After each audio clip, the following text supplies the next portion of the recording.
দেখা বলছি কি লুকালি ওটা?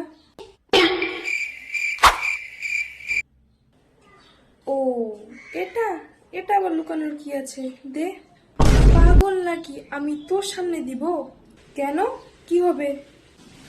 মনে আছে ওই মাসের 25 তারিখে ঠিক সন্ধ্যা 6:30টার সময় আমি বিয়ে বাড়িতে যাবো বলে মেকআপ করতে বসেছিলাম, মানে নতুন মেকআপ বক্স নিয়ে।